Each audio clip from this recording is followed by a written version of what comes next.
लेकिन क्या इजराइल को इस बात से कोई फर्क पड़ता? अगर वो चाहता तो तेहरान के डेलीगेशन पर भी हमला कर सकता था और पाकिस्तान से भेजे गए फाइटर जेट्स पर भी।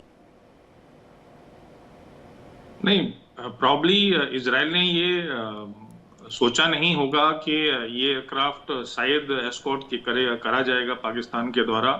तो अगर हम फोर्स स्ट्रेंथ की बात करें तो हमें पता नहीं अभी कि कितने फाइटर्स ने उस एयरक्राफ्ट को एस्कॉर्ट किया था और कितने फाइटर एयरक्राफ्ट्स इजराइल ने भेजे थे। सुनने में तो जो खबर आ रही है वो सिर्फ 2 एयरक्राफ्ट की है।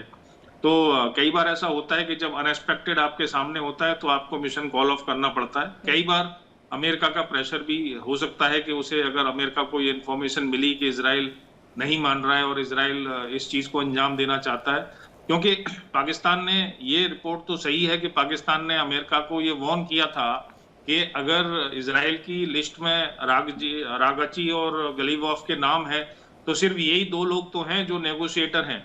अगर आप देखिए कि अगर ये 2 नेगोशिएटर नहीं रहेंगे तो नेगोशिएट किससे किया जाएगा। और अमेरिका की इस समय स्थिति यही थी कि अमेरिका के पास डील के अलावा कोई ऑप्शन है नहीं, उसे नेगोशिएशन करने के लिए ईरान के बिहाफ पे कोई ना कोई चाहिए। और ये रिपोर्ट्स भी हैं मीडिया में कि इजराइल ने इन लोगों का नाम असैसिनेशन प्लॉट से रिमूव किया था, बट टेम्परेरीली, एंड कुछ दिन के लिए जब तक ये टॉक्स चलती हैं। बीच में ये भी खबर थी कि गलीवाफ के प्लेन ने इमरजेंसी लैंडिंग की और फिर ये लोग वहां से 8 घंटे की रोड यात्रा करके तेहरान पहुंचे थे। तो ये सब चीजों को मिला के देखा जाए तो ये बात सच निकल के आती है। लेकिन अमेरिका, एज बाकी पैनलिस्ट ने भी कहा कि जहां तक सितंबर नवंबर में जो इलेक्शंस है कांग्रेस के, एक इशू है।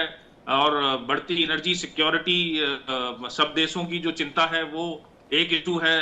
क्रूड का प्राइस का इशू है। ऐसा नहीं है कि इसमें ट्रंप को कोई नुकसान हो रहा है। ट्रंप तो एक ट्वीट करके अरबों डॉलर कमा रहे हैं आज की डेट में, चाहे शेयर मार्केट से कमा रहे हो चाहे कहीं से कमा रहे हो। अमेरिका अपने तेल को अपने रिक्वायर्ड प्राइस पे बेच रहा है, तो ट्रंप साहब का कोई नुकसान नहीं हो रहा है। लेकिन यह एक वर्ल्ड प्रेशर भी एक चीज होती है जिसकी वजह से झुकना पड़ता है। फाइनली पूरी दुनिया को आज भी दिख रहा है कि ट्रंप इस युद्ध में हार गए। तो आपको लगता है कि ट्रंप जैसा इगोइस्टिक पर्सन, अगर उसके सामने कोई मजबूरी ना हो तो वो इतनी आसानी से हार मान के बैठ जाएगा जब पूरा वर्ल्ड बोल रहा है कि ट्रंप हार गया हार गया हार गया।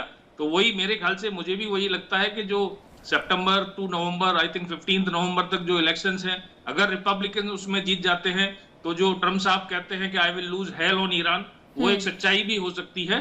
पर वर्ल्ड का आज की डेट में रिक्वायरमेंट डील ही है, पीसफुल नेगोशिएशंस ही है, और वो देखते हैं कि कितने दिनों तक चलेगा। लेकिन ऐसा लग रहा है